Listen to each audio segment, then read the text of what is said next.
I think the people that are going to be successful in farming or agroforestry or whatever you want to call it, they either need to have real passion or real need.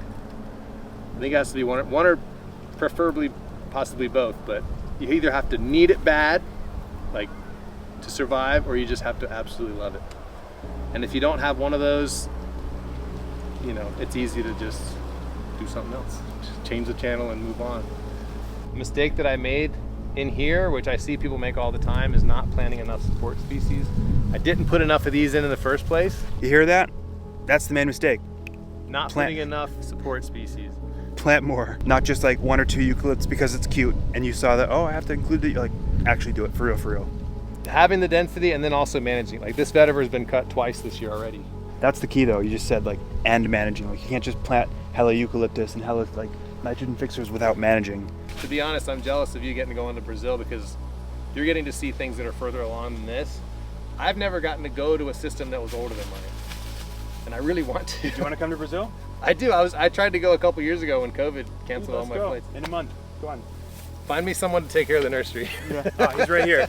I'm going back to Spain, dude. This has been full shade and then full sun multiple times. We've cycled this material back into the system several times.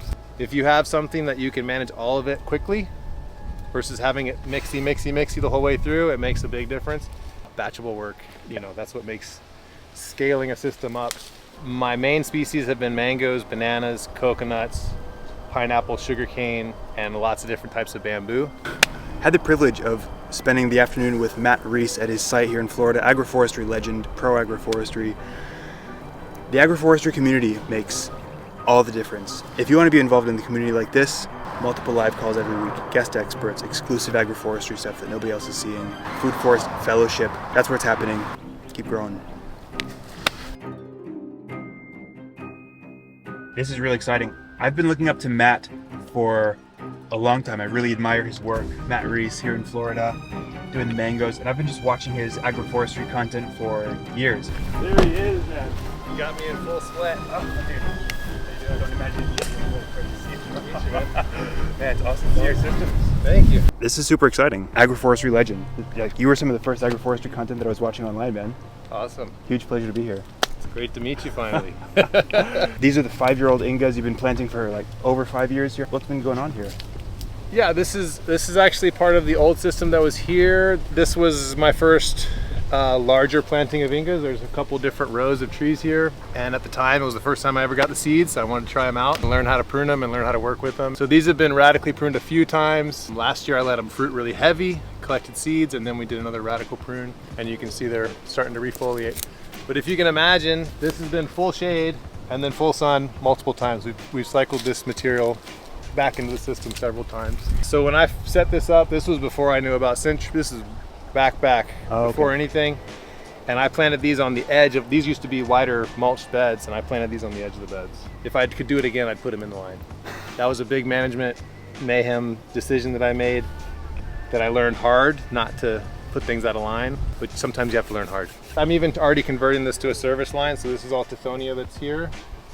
Once these go away, it'll stay Tithonia, and it just feeds the system. In terms of maintenance, if you have something that you can manage all of it quickly versus having it mixy the whole way through, it makes a big difference. The mixture can be in the tree lines, and that's where there's the artistry. But if you want to get things done, you need to have some of it kind of batchable work.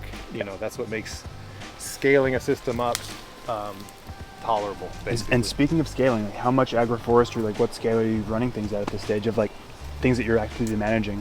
I have a total of about 12 acres here, less than an acre. The original mango collection is less than an acre. There's a acre food forest, another, it's probably maybe 5 or 6 acres of planted, managed systems. I've got plans for another, maybe 1 more acre, and then I'm kind of done, at least for here, yeah. When I started, it was a collection, and then an evaluation, and then now it's more of a curation. So I went through, I call it the Pokemon phase, gotta get them all. This grove behind you, which we'll walk through, there's 60 varieties of mangoes. Every tree is different. I've been evaluating them for my climate, my context, disease resistance, flavor, production, all that kind of stuff. So now I have the data. Now I'm starting to top work some of the ones that aren't performing into other newer varieties or ones that I want more of. And then I'm also starting to disseminate that into my new grove. Like this whole grove is one specific variety that I particularly enjoy.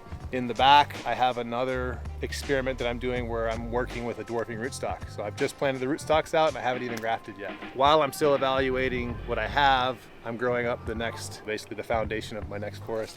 What I've done over the last 2.5 years is take my nursery more seriously and grow into a nursery business. So now that I have my evaluation work complete, I can take that and put it into the nursery. So now that I've evaluated everything, now I can tell you, okay, you want late season, or do you want Indo-Chinese flavor, or do you want just production only, or do you want green mangoes for making a pickle, or whatever it is that you want, and I can curate your, whatever your buying decisions are for mango trees anyway, or for bananas.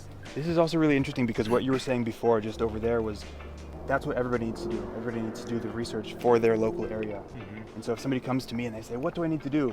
Instead of like the details of like, oh, try this species, try this, just like that very simple 3-stage plus process of like collect, evaluate, curate. Love that, man.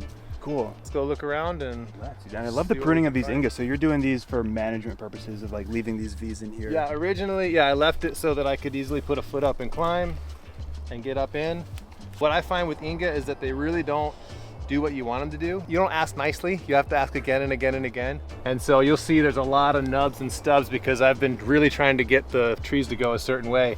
And the way that they grow is they grow really vigorously and then they flop over and then they kind of flop over and they just kind of do what they want. And you can see these are resprouting all over the place. When I come back and do my next cycle, I'll strip every piece of vegetation that I can reach off and just let it refoliate at the top. It's a very useful, very powerful tree. When everything looks dry and crappy, which is like this time of year, look how dark green the leaves are.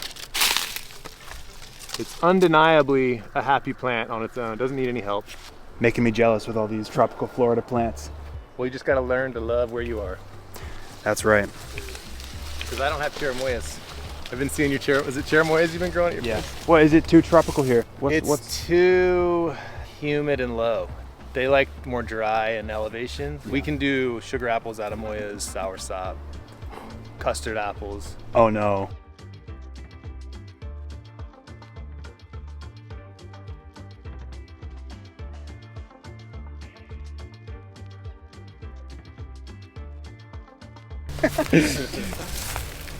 Oh, I love it. So how old are these systems? Is it like 2.5, 3 years? So the coconuts, the oldest ones in here there's only like that one and there's like 2 of them that are left. Everything else was replanted last year. Those corimbias that you're looking at that are 20 feet tall, I planted those February last year. The bananas were planted February last year, and we had probably the worst drought we've ever had last year. These got watered twice. And you guys just keep getting hammered then, whether it's hurricanes, drought. Yeah. We've had our turn. It's someone else's turn. Yeah. Hey, don't send that energy. Don't be looking at me with that, man. I didn't say you. Wow. No, we've had enough. Here, this is just a learning library for me. And we do sell fruit here. I don't rely on the fruit sales as like to keep me alive. It's just kind of a nice bonus. Most of your income is from the nursery. Currently, yeah. In the past, it was from site development and consultation. Now it's shifting into nursery pretty much. And then the fruit's kind of like what brings people to the nursery, hopefully. Come try the mangoes, maybe take a tree or 3. Yeah. And then come see how you apply it, right? Not just like planting a mango on its own, but hey, take some of this, take some of that. Yeah, and this is something that I speak about now. Mangoes and agroforestry is one of the topics that I cover. And we talk about, the difference between planting a grove of mangoes and waiting for them to produce, or can you plant a system that produces something in the meantime and maybe has more than one benefit? Protects the mango tree or provides some other income stream or whatever it might be. Are you getting some traction in the mango, like conventional mango growing here in Florida? The mango industry is pretty small in the country. It's a pretty small part of Florida that can really do mangoes well. Yeah. There's some older groves that are older varieties and existent, and then there's a ton of people growing the newer varieties, which is what I specialize in. Not every one of them is non-conventional. There's a few, but most people are, if they're growing mangoes, they're just growing mangoes. But I do have some clients that want to know, how did I do the pineapples under the mangoes? What did you do to keep the wind from blowing all the fruit off your trees? Why are you not getting sooty mold on your trees and I am? You know, and some of it's not specifically agroforestry, some of it's just pruning methodology or timing or spacing of your trees or which varieties. So there's a lot of different things to that, and that's why usually when I do a consultation, I prefer it to be relatively local, because that's what I know. I know this well. I know, like, where he lives.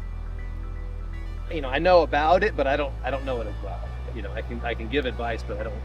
You know, like if I went to New Zealand, I would be pointing and not naming anything and just, you know, that looks cool. It's doing the thing that this thing does. You know, that's basically you what can see the patterns. Yeah, you like can see the patterns. Mainframe design. But here, at this point, I kind of just know. Like I'm not asking as many questions anymore. It's more of observing, and for me still, like I'm to be honest, I'm jealous of you getting to go into Brazil, because you're getting to see things that are further along than this.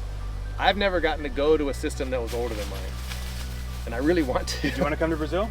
I do. I tried to go a couple years ago when COVID canceled all my flights. In a month. Go on. Find me someone to take care of the nursery. Yeah. Oh, he's right here. I'm going back to Spain, dude. Don't say that.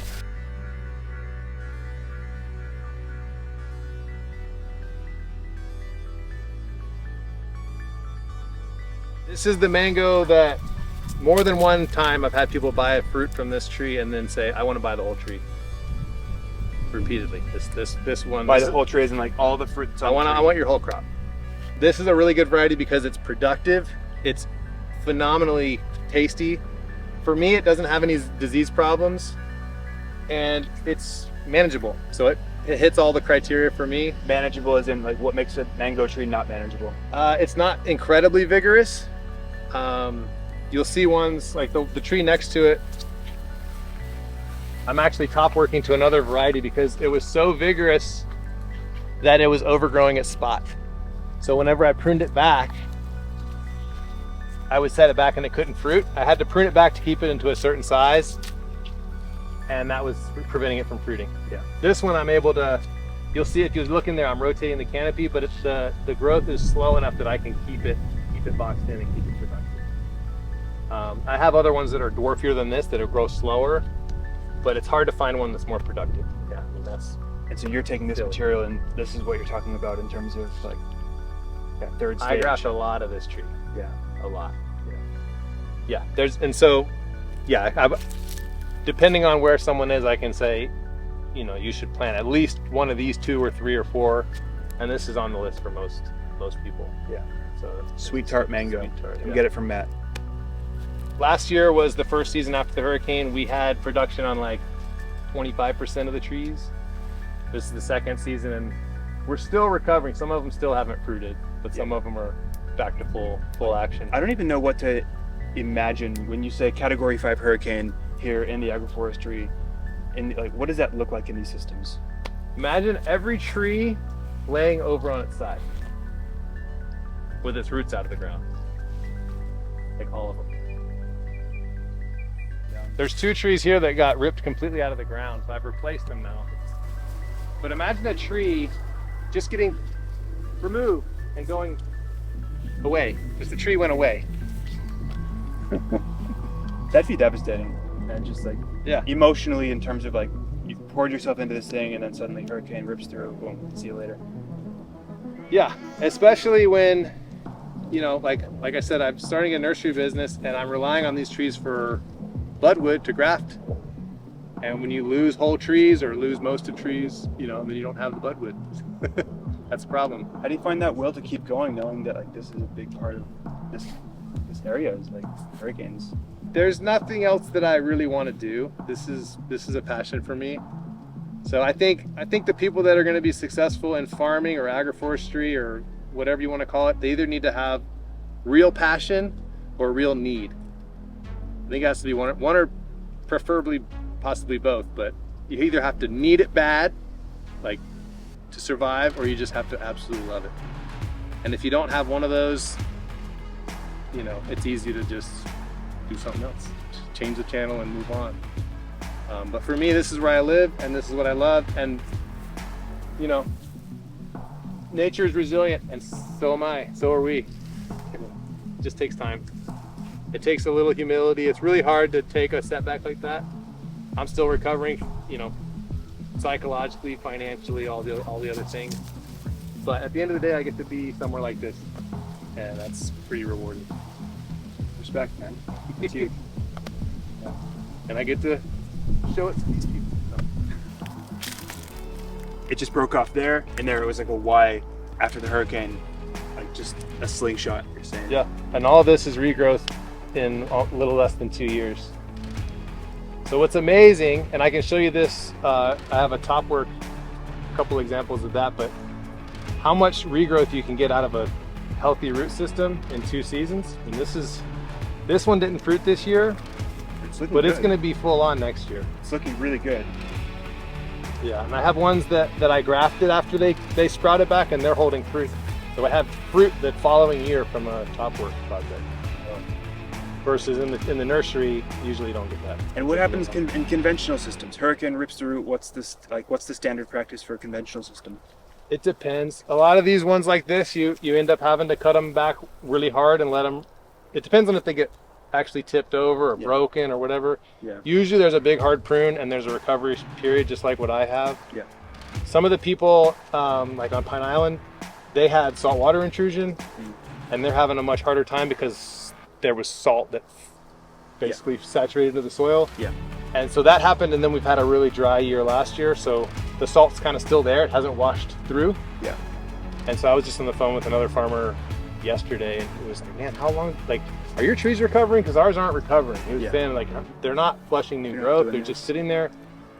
And I think the difference for him, I'm not going to take credit for this looking better. I think it's salt. I think for them, they actually had storm surge over the land, saturated in, and that's a hard beating. Yeah. It's hard to cope with. Is it worth your time to, like, post heavy hurricane interventions to, like, use that opportunity to replant into a younger, like a new succession, or are you just like really focusing on, like, it's not worth the time to do that and just like focus on recovering these main crops? Like, would you go back and plant like a bunch of placenta 1, placenta 2? You could, yeah. I mean, we did. I had, so right after the hurricane, this was all tomatoes under here. Really? Well, it was pineapples right under the mangoes, and then it was tomatoes all through here. Going way back, there used to be bananas in between every one. There used to be turmeric, sweet potatoes, galangal. There's been a lot of things that have come and gone, but now that I'm really focusing on managing the mango trees, I need to get to them, so I've kind of cleaned it out. And now I keep my service lines further away. Love it. I need the airflow, I need the access. So that's really what I'm favoring now. Because they were way tighter and more diverse, and then you're honing in after those. Yeah, it was getting congested, especially when the bananas were really pumping. They did it for several years, and then I started pulling them out. Huge respect for what you're doing, bro. It's fucking awesome. I love it. Have you got other areas that are kind of like different, even different chapter, or are those kind of like your 2 main areas? Yeah, I can show you. I've got like just regular like food forest kind of area in the back. So we got the 1-year-old agroforestry, but then right behind us, the original planting was in 2018, but none of the trees are the same ones. I've deleted, replaced, started over, either because I didn't like the fruit or because the hurricane didn't like the tree, and then I had to plant something else. So nothing in here is probably more than 4 years old at this point. do you like this format with like these quite large, more open, less like strict? Like, what are the pros and cons in your experience? It's an aesthetic choice, and it also, to me, this gives me an opportunity to have a little more diversity. It's not so management oriented. This is more personal enjoyment oriented. The design here is kind of similar. I talked about putting things on mounds. The way that I set these up was I dug a pit and put basically a banana circle in the middle, and then I used the material out of the pit to make mounds for trees. So you'll see main trees up on mounds, you'll see a pit with bananas around it, and then it just kind of spread out from there. The biggest mistake that I made in here, which I see people make all the time, is not planting enough support species. I didn't put enough of these in the first place. You hear that? That's the main mistake. Not putting enough support species. Plant more. So if you go back to the old Jeff Lawton videos, they talk about like 7 stages of a food forest or whatever. And if you look at what he's doing, he's planting, I think it's like 7 to 10 support species per fruit tree. And I see almost nobody do that, including myself. I'm guilty of it too. This is my effort of coming back. So I've got eucalyptus, labic, there's castor there's ice cream bean, there's lucena, there's interlobium, there's all kinds of stuff. Trying to create that dappled shade that makes this actually work. More than you think you need. If you think it's too many, put more. Yeah, and if you're curious to know whether your food forest is syntropic, to me the biggest answer is, does it provide its own cover? Does it do this? Does it actually cover the soil with its own material from its site, long term? There's nothing wrong with bringing in mulch in the beginning, but to me, if you want it to be syntropic, it needs to be building its own soil, which means it needs to be growing its own material in abundance. Not just like 1 or 2 eucalypts because it's cute and you saw that, oh, I have to include it, like actually do it for real, for real. Yeah, yeah. Having the density and then also managing. Like this vetiver has been cut twice this year already, and we haven't even had rain. That's the key though, you just said like, and managing. Like you can't just plant hella eucalyptus and hella like nitrogen fixers without managing. And then as you go, you'll learn, like I've been learning how to make this tree produce more biomass. Because there was a time where I was just coppicing these. I would just basically take all the branches and make a knuckle on the top. And what I've learned now is just to shorten the branches, and they'll actually have more nodes to express. And you'll see that they haven't done it yet because I just tipped them, but see all these little new nodes? What I'm learning is to basically shrink the natural form of the tree down and leave some of the leaves on. And the growth response is just, for me, it's a huge difference. That's part of this, is like learning how to play with the tree and cooperating with it so it can fulfill its function the best way possible. Because obviously you can still harvest biomass by just like coppicing it hard like this, but is there a way of interacting with it in an even more friendly way where you're getting the tree to express itself in an even better way? That's where I think part of that is like planting them in an abundance, right? If you only plant 1, you don't get that opportunity to experiment. Yeah. You plant 50, you're forced to learn pretty quick. Yeah, and planting by seeds. And so one of the weird things that I do that you guys should do is when I'm driving around, I'm looking to see what's setting seed, and I'm collecting seeds all the time. On the side of the roads. And yeah, usually on the roadsides is the best place to look. Some kind of disturbed site. What will grow best in your area is already in your area for the most part. Love that. But sand, like you imagine going to the beach, when you have a pile of sand in your hand and the water washes over, it flattens out immediately, right? It just goes completely flat. Versus if it was a different type of clay or something with some gravel in it, you can actually like hold it up or stand it up. Sand likes to lay flat. So if you're gonna do any earthworks, it should be pretty subtle. So yeah, the swales can be shallow and wide or subtle, but I wouldn't want to make it where it's falling off, just personally, just so it's excess.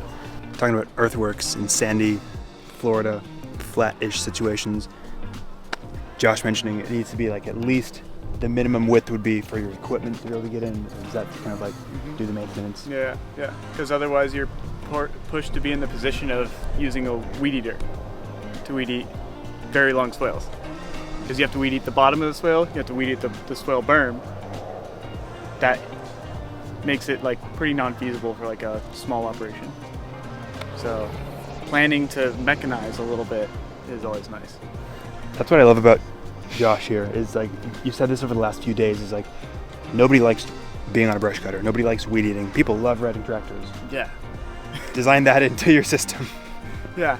If you have enough, if the person who owns the land has a tractor and they're relatively skilled on it, design for that. If they own one, design for it. Because if you make a system hard to manage, it won't get managed. And if it doesn't get managed, it'll fail. Lots of painful memories involved with that statement. You have the like experience from managing and having to kind of almost redesign lots of systems that you weren't the original, like, you're seeing all the faults of all these other systems. So you're seeing like the corrective issues that keep cropping up that you need to address. In California, I backfilled in an entire swale system where the ditch itself wasn't made wide enough to be usable with the equipment on the farm. So it had to be weeded, the whole swale, and this is hundreds and hundreds and hundreds and like a couple thousand feet of swales. So I just backfilled it. No thanks. Man, what a cool site. Absolute pleasure to like, be shown around. Thanks See for your coming. systems, man. It's been so cool. Like I've been seeing these systems for years, and it's great to like actually finally connect. And nothing beats seeing things like on the ground in person. Well, and we appreciate you, man, putting out the new content and bringing new life into this field. It's awesome to see. So Yeah. stoked for you. Yeah, same to you, man. Keep growing and keep going. Yeah, dude. Huge admiration for everything you're doing here. Thank you, man. Big one. Love it. Hope you learned something. I'm sure you did. We're just walking by this really big area that Matt's planted recently, and I said, "Hey, looks like you've been busy," and he just said, "Be careful about your ambition, what you can and can't manage." Yeah, it's easy to get ahead of yourself. Yeah.